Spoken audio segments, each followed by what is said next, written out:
Hi there, it's me again. Today I'm gonna tell you about the leadership styles. No more hanging around, I promise.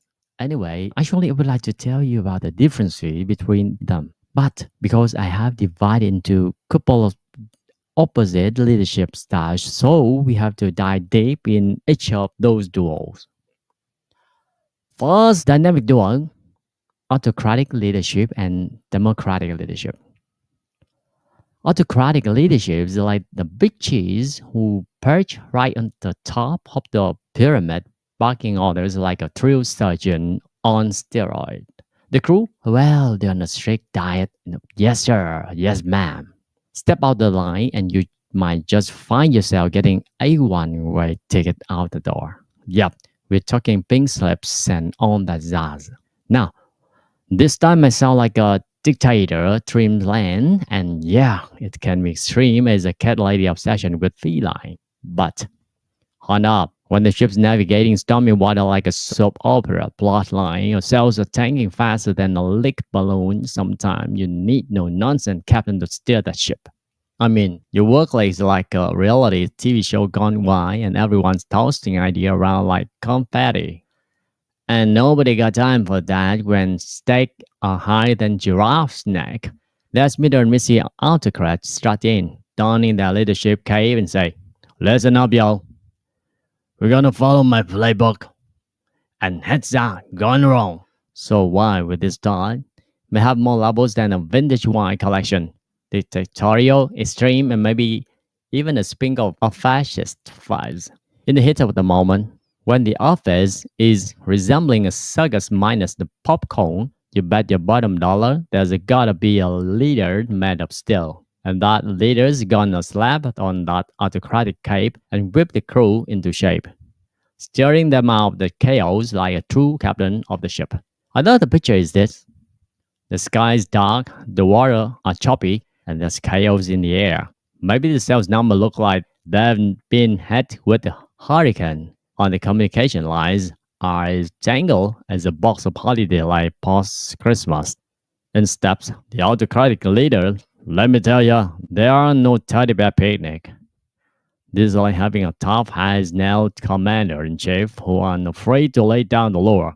It's like the captain of the ship who's not just yelling, let ho, but also cracking the whip to get everybody back on course. We're talking no nonsense, decision making, fine breathing leadership that got more punch than a double espresso. So, my friend, remember when sales are sinking, communications mass, crews are at each other's throats. Autocratic leadership is like a tough love lifeguard who are not afraid to blow the whistle and say, listen up, folks, we're sailing out of this storm together. Democratic. This is a land where even the newbies, fresh out of job orientation, can strut their stuff. Picture this. The first day worker with their cup of coffee and the brains buzzing with idea like behind on steroid. They got a front row ticket to the idea extravaganza. In this corner of the leadership universe, we're talking openness galore. You like that open door policy your boss promised but actually delivers on. It's like a brainstorming party and everyone invited. Creative juices are flowing like a soda fountain at Kids Body Bash. But hang on, cause with great ideas come great responsibility. Sure, the floodgates are open, but that also means you're padding through a sea of ideas. Some as deep as a puddle, and others as shallow as a kiddie pool. Not everyone's an idea Einstein, and sometimes you end up drowning in the sea. What if we put a trampoline in the break room? Or how about we all wear unicorn costume on Fridays? Fun, yeah? Effective? No. Democratic leadership might be as freewheeling and wide as a rodeo. It's got its pitfalls.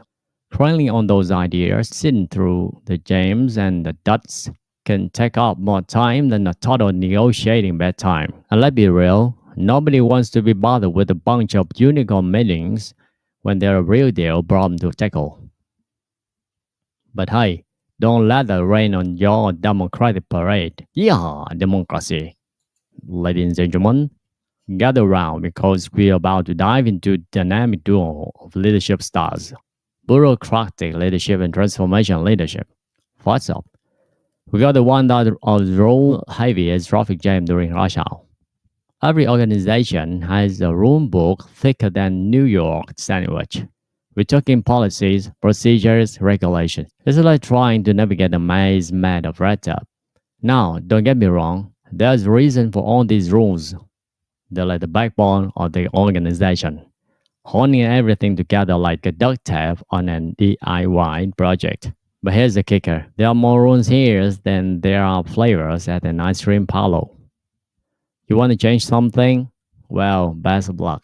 Cause that's gonna be a journey longer than a cross-country road trip. And let's not kid ourselves. This style got a vibe that more retro than a disco ball. It's like wearing a bell bottom in a world of skinny jeans. And not exactly the most happening trend in town, especially in this era of innovation and disruption. But hold on a second, my friends. Remember those on-timer companies that have seen it all, from boom to burst and back again? They got a playbook thicker than a dictionary, filled with wisdom that been etched into the walls, like a history book of do's and don'ts. And guess what? We're gonna flip through those pages and not alone. Now take a gander at those organizations. They are scattered like confetti around the globe. Each brand has its own flavor, different demographics, different geographies, and you guess it, different rules. It's like a buffet of bureaucracy. So there you have it, folks. Bureaucratic leadership might be old school and kind of like wearing socks with sandals. But sometimes those time-tested lessons are like the grandma's secret recipe of leadership. Just be ready for a whole of rules to flipping if you're gonna dance with this tune. Alright, my friend, let's switch gears to the thrilling world of transformational leadership. We're talking about style that all about shaking things up, zazzing them around, and turning things on the heads. I'm taking more changes than a chameleon at a disco party. Now, cause the changes and your run-of-the-mill annual renovations. Oh no, we're talking faster than a squirrel of caffeine per week, even per hour. If you blinked, you might miss a whole evolution. So it's not just about those grand epic plans just sound as big as a well-singing opera. Sometimes it's simple as daily checklist like a to-do list gone a turbo. And let's be real, working in this kind of setup is like riding a roller coaster blindfolded.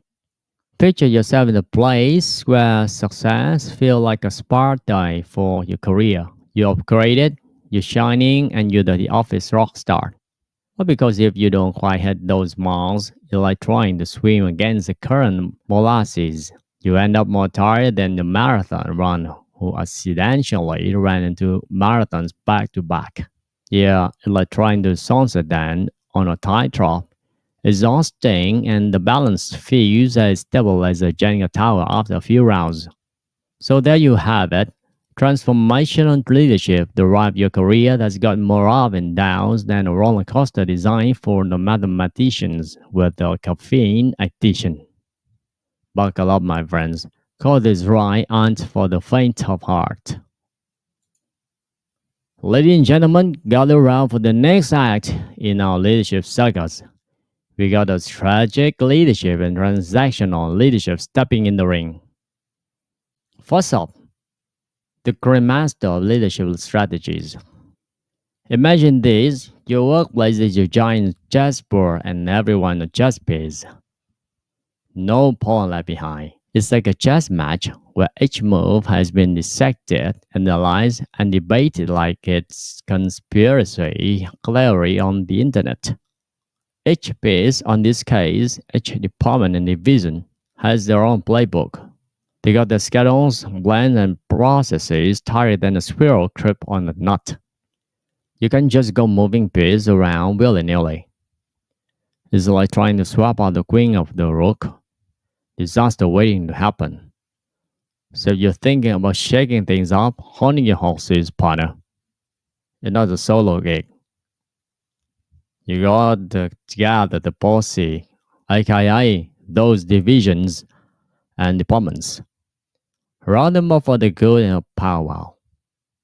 It's like trying to get the home band to agree on a set list before the concert. You present your ideas, you debate, you negotiate, and then and only then you can make your move. Now, don't confuse this with our previous contestant, bureaucratic leadership, where they might sound like distant cousins at the family reunion. They got their own course. Strategic leadership is all about playing the strategic violin, while bureaucratics got their nose buried in the rule books thicker than a Thanksgiving turkey.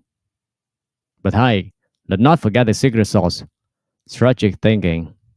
This isn't your average Monday morning quarterbacking. No, this is some deep. I'm staring into the crystal ball time of thinking. And guess what? This style like a VIP club to open to the middle and senior management. Sorry, juniors, this clubhouse won't let you in yet. So there you have it, folks. Strategic leadership is like playing chess with a chessboard made of Jenga blocks, where each move could make and break the whole darn thing. So gather your chess pieces, departments, and let the strategy showdown begin. Transactional. Second, we're going to chat about transactional leadership, the leadership style that's all about leading with deals and high fives. Picture this. You walk into a new job, and before you can even find coffee machine, you can hand it your job description thicker than a phone book. It's like being handed the script for your role in a company play. And that's just appetizer. Oh yes, there's a daily checklist waiting for you too. It's like someone trying to ensure you're on task even before you had your first cup of joe. So here the scope. It's all about transactions. You stick to your job description like a GPS follow the map. No detours, no shortcuts. It's like trying to follow the recipe to the letters, even though you're a pinch of creativity away from the gourmet masterpiece. But wait, here's the deal. Whenever big bosses up top decide it's time for a new policy or they're unleashing a promotion scheme that's juicier than a watermelon in July, you better believe they're adding some spice to the mix. They're waving awards and bonuses like carrots in front of a bunch of hungry rabbits. Everyone suddenly sets up like a caffeinated squirrel, ready to sprint toward the finish line for those prizes. It's like the Olympics of the office and everyone donning their manual sneaker. Productivities? Oh, it's through the roof, my friends. People crunching number and brainstorming like they are auditioning for their own reality TV show. You think they were training for the triathlon of tasks. But here's the twist. I know, always a twist. Once that competition current drops and the confetti settles, guess what? It's like Cinderella carriage turning back in the pumpkin at midnight. Back to normal? More like back to Snoozeville. Yeah, you heard me right. The glory days of competitions are like shooting star, brilliant, beautiful, and gone way too soon. Suddenly, people are moving slow within a slot on a Sunday afternoon. That productivity high? Well, it is exclusive as a unicorn in rush hour traffic. So there you have it, folks. The corporate roller coaster where competition run colleague into gladiator, boosting productivity to the moon until the clock strike competition over. It's like the excitement got a time limit, and when the time's up, it's back to business as usual. And sometimes even a little worse. I not feel like a halt. It's like a constant exchange of I do this, you do that. Like a perpetual game of tech where everybody is it. And if the big bosses want to throw a curveball your way, they better bring an incentive scheme to light a fire under you. So buckle up, my friends, because in the realm of transactional leadership is a world when everyone's got the checklist in one hand and a negotiation hat in the other. It's a dance of deals, incentives, and doing what's written in your job description, all with a touch of flair. Ladies and gentlemen, gather around for the showdown the leadership heavyweights, mentorship leadership versus coaching leadership. We're diving into the world where leaders are like captains of a ship, steering their teams to victory in their own unique style. Picture one, you got coaching leadership. Imagine a football coach on the sidelines, passionately rallying the players. They're like the ultimate cheerleader, but with a strategy. They're in the game manually mapping out plays, giving pep talks, and dishing out advices like hotcakes at brunch. But let's be real, you won't catch a coach trying to score a touchdown themselves. It's all about guiding their team to the end zone without stepping onto the field. Now switch gears to mentorship leadership. A wise mentor who not just dishing out advice from the bleachers, but is also putting on this jersey and stepping onto the field. He's like a teammate with experience, playing alongside, sharing stories, and being the guiding light in the middle of the action. So, coaching is like being a quarterback whisperer, shouting out playing and calling audibles. Meanwhile, mentoring is like being the veteran player who's in it all, guiding the rookies up and offering that personal touch. Picture 2. In the mentorship corner, we get the mentor who's been up for that mountain before. They climbed, they stumbled, and they finally conquered it. Now they're standing on a peak, like a wise sage on a summit, ready to lend a hand. They're like a shepherd guiding the mentee up to the treasurer's trail, cheering, offering advice, encouraging, and a splash of inspiration. They're like they're saying, I've been there, done that, and now I'm here to make sure you do it better. On the flip side, we got the coaching leader who's stationed at the base camp. They're not donning the hiking boots, no. They're more like camp counselor on the climb. They go to guide the team to summit using their own compasses. It's like giving everyone the treasure map and saying, find your own map, folks. Find your own treasure. They're not strapped into the harness, ready to scale the heights themselves. Nah, they're there to steer the ship, but they're not getting on board. Now let's get real for a second. Both styles might sound like the differences between modern climbers and modern whisperers, but they're like two sides of a coin with their own flavors. The mentors is all about the supporting nudge from the peak, while the coach is all about handling our compasses and encouraging folks to forge their own trails. So there you have it, folks. The mentor who's climbed before, offering a helping hand from the summit, and the coach more like a map maker at the base. It's a leadership on the mountain, and whether you're scaling the heights and guiding from the crown, it's all about reaching the peak one way or another. Ladies and gentlemen, grab your popcorn because we're about to dive into the wide world of leadership duets. Introducing servant leadership and laissez-faire leadership, the dynamic duo that got leadership style like a pair of funky sunglasses. First off, it's the grand entrance of servant leadership. Your leader is like a personal superhero diving into the depths of the ocean to shield you from oncoming dangers. He's the fixer-upper, the roadblock demolisher, and the problem solver extraordinaire. It's like having a guardian angel in a business suit. And let's face it, when you got someone pre-solving your problem, attempting to kick back and take a snooze in your hammock or comfort, you're aiming for your target like a sharpshooter with laser vision. Because you got a wingman who's swooping in the handle on the sister staff. It's like having a professional juggler taking care of the circles while you're performing your tightrope act. So who's the boss? Well, in this case, it's like having a fairy godmother who not just granting wishes, but also taking care of the paperwork and managing the royal ball. So, my friend, remember, when you got a servant leader at the helm, you're not just sailing smoothly, you're riding at the leadership magic carpet. But beware, my friends, because too much of this cushy setup might just turn you into a professional napper. On the flip side, you got the laid back, laissez faire leadership, where it's like each teammate has their own mini kingdom to rule. It's like a business monarchy, and everyone is a ruler of their own domain. Less monitoring than a plant in a greenhouse, and less supervising than a chill bitch lifeguard. That's the name of the game.